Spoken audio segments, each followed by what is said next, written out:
My name is Sarah, and I'm an architect.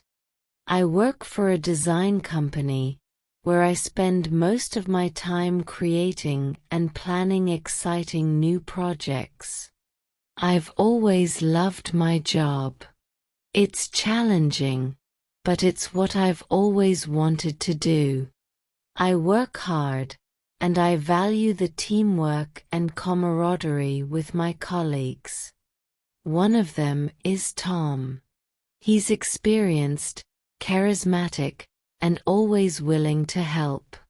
Tom has been a mentor to me since I joined the company, and I admire the way he leads our projects. We've worked closely on many assignments, and I've always appreciated his guidance. One day, during a busy afternoon in the office, Tom approached my desk. "Sarah," he said with a warm smile, "we've been putting a lot of effort into this project. I'm hosting a small dinner at my place to celebrate. Would you like to join us?" I was surprised but flattered. "I'd love to join you." "Thank you for the invitation," I replied. That Saturday evening, I arrived at Tom's house. The home was elegant and welcoming, just as I imagined. Tom greeted me at the door, smiling as always. "Come in, Sarah. I'm glad you could make it," he said. Inside, I met Lisa, Tom's wife. She was lovely, kind, gracious, and clearly an excellent hostess. "It's so nice to meet you," Lisa said warmly. "Tom has told me so much about your work together." As we sat down for dinner, I couldn't help but notice Lisa's occasional glances toward Tom and me. She was polite, but something about her demeanor felt distant. I brushed it off, thinking maybe I was reading too much into it. Dinner at Tom's house was both delightful and slightly uncomfortable. The food was delicious, and the atmosphere seemed warm at first. Tom was an excellent host, keeping the conversation lively with jokes and stories. Lisa, however, was quieter. She smiled and participated in the conversation, but something about her tone felt hesitant. As we sat down for dinner, I couldn't help but notice Lisa's occasional glances toward Tom and me. She was polite, but something about her demeanor felt distant. I brushed it off, thinking maybe I was reading too much into it. Dinner at Tom's house was both delightful and slightly uncomfortable. The food was delicious, and the atmosphere seemed warm at first. Tom was an excellent host, keeping the conversation lively with jokes and stories. Lisa, however, was quieter. She smiled and participated in the conversation, but something about her tone felt hesitant. At one point, as the conversation shifted to work, Lisa turned to me. "Tom says you're doing amazing work on the new project," she said, her voice polite but slightly distant. "It sounds like the two of you have been spending a lot of time together." I nodded, unsure how to respond. "Yes, we've been working closely on the designs. It's been a big learning experience for me," I replied. Lisa's smile didn't quite reach her eyes. "That's good. It's important to have a mentor," she said, glancing briefly at Tom before looking down at her plate. Her comment lingered in my mind for the rest of the evening. As we cleared the dishes, Lisa made another remark that struck me. "You must have long days at the office. Tom is always so dedicated to his work," she said, arranging the plates with careful precision. "Yes, it can be long, but it's rewarding," I said. I tried to keep my tone casual, but I felt a small knot of discomfort forming in my stomach. As the evening wrapped up, I thanked Tom and Lisa for the lovely dinner. Lisa's parting smile was kind, but I couldn't shake the feeling that there was more behind her words. On the way home, I thought about the subtle tension I had sensed. Was I imagining things? Or was there something Lisa wasn't saying? The next morning at work, I tried to focus on my tasks, but my thoughts kept drifting back to the dinner at Tom's house. Lisa's words and expressions replayed in my mind. Her polite tone, her carefully measured glances. It all seemed intentional, like she was trying to tell me something without saying it outright. By lunch, the weight of my thoughts became too much. I decided I needed to address this directly with Tom. I found him in the break room, sipping his coffee. "Tom, do you have a minute?" I asked. "Of course," he replied, setting his mug down. "What's on your mind?" I hesitated, unsure how to begin. Finally I said, "It's about last night. The dinner." Lisa seemed, she seemed uneasy. Tom's expression shifted slightly, the warmth in his eyes dimming. "Uneasy? What do you mean?" I took a deep breath. She mentioned how much time we've been spending together at work. It felt like there was something bothering her. Tom rubbed the back of his neck, a nervous habit I had noticed before. "Sarah, Lisa's been worried lately. She thinks I'm too focused on work, and she gets protective sometimes.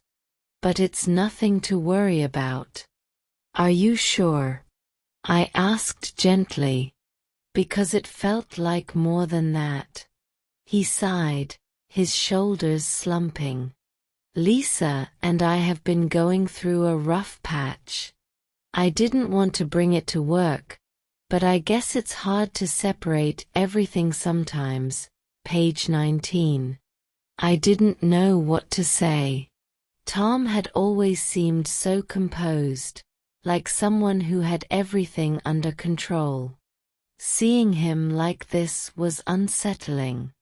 "I'm sorry to hear that," I said quietly. I didn't know what to say. Tom had always seemed so composed, like someone who had everything under control. Seeing him like this was unsettling.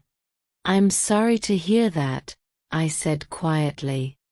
"Thanks," he replied, offering a small smile. "I'll talk to her and make sure she knows there's nothing to worry about." As I walked back to my desk, I couldn't shake the feeling that there was more to the story. Something about Tom's explanation didn't sit right with me. A few days later, as I was finishing up some work at home, my phone buzzed with a message from an unknown number. Curious, I opened it. "Hi Sarah, this is Lisa. Can we talk?" My heart skipped a beat. Why was Lisa reaching out to me? Nervously I replied, "Sure. When would you like to talk?" She responded quickly, "Tomorrow afternoon, if you're free. There's a cafe near the office."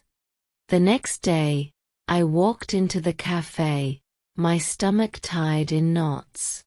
Lisa was already seated, a cup of tea in front of her. She smiled politely as I approached. "Hi, Sarah. Thanks for meeting me," she said. "Of course," I replied, taking a seat. "What's on your mind?" Lisa hesitated, stirring her tea absently. Finally she said, "I've noticed how close you and Tom have become at work. I know you're his colleague, but It feels like there's more going on." Her words hit me like a punch to the gut. "Lisa, I promise, there's nothing romantic between Tom and me," I said earnestly. "We've been working closely, but it's strictly professional." She looked down, her voice trembling slightly. "I want to believe that, Sarah, but I've seen things that make me feel otherwise. Texts, moments between you two. It's hard not to worry." I felt a wave of guilt, even though I knew I hadn't done anything wrong. "I didn't know you felt this way," I said softly. "I never meant to make you uncomfortable." Lisa sighed, tears welling in her eyes. "Tom and I have been married for 10 years, and lately, I feel like I'm losing him. I don't know how to fix this." Her vulnerability broke my heart. "Lisa, I understand how you feel," I said gently. "I don't want to be a problem in your marriage. I'll make sure to keep my distance." She looked up at me, gratitude shining through her tears. "Thank you, Sarah. That's all I ask." As I left the cafe, I couldn't stop thinking about Lisa's words. Had I unknowingly crossed a line? Had my friendship with Tom hurt their marriage? The questions swirled in my mind, leaving me with a heavy heart. After my conversation with Lisa, I knew I couldn't let things remain as they were. I had to speak with Tom directly, even if it meant facing an uncomfortable truth. The next morning, I approached him in the office. "Tom, can we talk privately?" I asked, my voice steady. He looked up from his computer, sensing the seriousness in my tone. "Sure. Let's step into the conference room." Once inside, I closed the door and turned to face him. "I spoke with Lisa," I said, watching his expression carefully. Tom froze for a moment before sighing deeply. "I see," he said, rubbing the back of his neck. "What did she say?" "She feels like she's losing you," I replied, my voice soft but firm. "She's worried about how much time we've been spending together and thinks there's something more between us." Tom looked down, guilt flashing across his face. "Sarah, I never wanted to put you in this position. Lisa's been struggling with my work schedule for a while now, and I've let things get too close with you." Tom looked down, guilt flashing across his face. "Sarah, I never wanted to put you in this position. Lisa's been struggling with my work schedule for a while now, and I've let things get too close with you." His words stung, but I appreciated his honesty. "Tom," I said, taking a deep breath, "I value our working relationship, but I can't be part of anything that hurts your marriage. Lisa loves you, and she deserves your full attention." "I know," he said quietly. "You're right. I've been avoiding the real problems in my marriage by throwing myself into work and leaning on you." I nodded, my heart heavy. "I care about you as a colleague, but I think it's best if we set clear boundaries moving forward." Tom met my eyes, his expression earnest. "I'll fix this, Sarah. I'll make things right with Lisa." "I hope you do," I replied. "She's a good woman, and she loves you." As I left the room, I felt a mix of relief and sadness. Confronting Tom had been difficult, but I knew it was the right thing to do. It was time to let go and focus on moving forward. After my conversation with Tom, I felt a strange sense of relief. It wasn't easy to confront him, but it was necessary. I knew I had done the right thing, not just for Lisa and Tom, but for myself as well. For too long, I had carried the weight of this situation, feeling trapped in a place I didn't belong. As I packed my things at the office for the last time, I thought about everything this experience had taught me. Honesty isn't always easy, but it's essential. Boundaries aren't just about protecting others, they're about protecting yourself. And love, in all its forms, requires care and attention to thrive. I thought about Lisa, her courage in reaching out to me, and her vulnerability. She reminded me of the strength it takes to fight for what matters. I thought about Tom too, his mistakes, his regrets, and his willingness to take responsibility. I hoped they could find a way to rebuild their relationship. Walking out of the office for the last time, I felt bittersweet emotions. Sadness for what I was leaving behind, but hope for the future. I didn't know exactly what lay ahead, but I was ready to embrace it. Life is full of challenges, and while they're never easy, they often teach us the lessons we need the most. If there's one thing I've learned, it's this: honesty, respect, and self-awareness are essential in every relationship. Protect what you value, take care of yourself, and never be afraid to move forward. Sometimes, the hardest decisions lead to the greatest growth.